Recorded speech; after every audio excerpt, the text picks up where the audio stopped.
Common जो complications हैं zinc की कमी की वजह से जो होती हैं वो क्या हो सकती हैं? आपकी इम्यूनिटी ख़राब हो जाती है, आपकी मसल इम्पेयरमेंट शुरू हो जाती है, मसल क्रैम्पिंग स्टार्ट हो जाती है। बहुत कॉमन है कि आप अगर आपकी मसल क्रैम्पिंग हो रही है तो definitely you are somewhere deficient in zinc. अब सारी चीज़ें मिलकर जो है ना एक्ट कर रही होती हैं, लेकिन somehow it could be one of the reason as well. ठीक है, तो जब हम नट्स लेना स्टार्ट करेंगे तो हमारी जिंक की जो डेफिशिएंसी है वो पूरी हो जाएगी।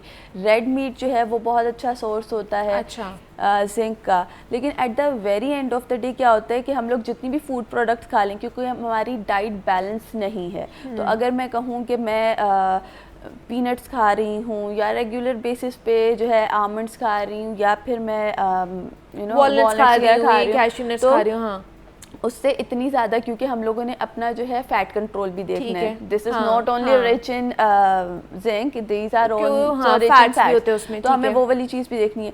तो वहाँ तक हमारा आरडीए पहुँचता ही नहीं है। अब वहाँ पर जाने के लिए हमें सप्लीमेंटेशन कंपलसरी हो जाती है।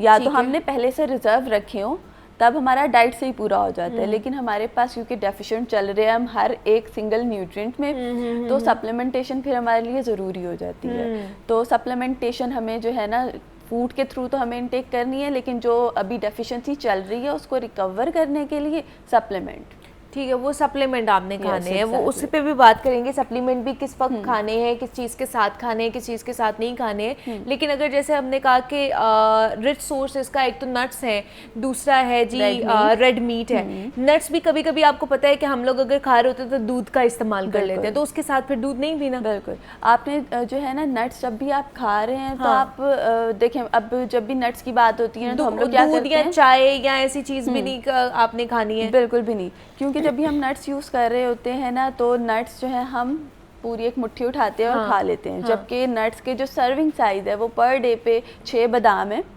3 अखरोट हैं, और 4 से 5 ही आपके जो है ना कैश्यू नट्स वगैरह हैं। अब हम क्या करते हैं, एक प्लेट में सजा लेते हैं और सारे ही इकट्ठे खा लेते हैं, तो वो ओवर ईट हो जाता है। उसके साथ हम मिल्क भी ले लेते हैं। अब ऐसा है कि nuts are not only a zinc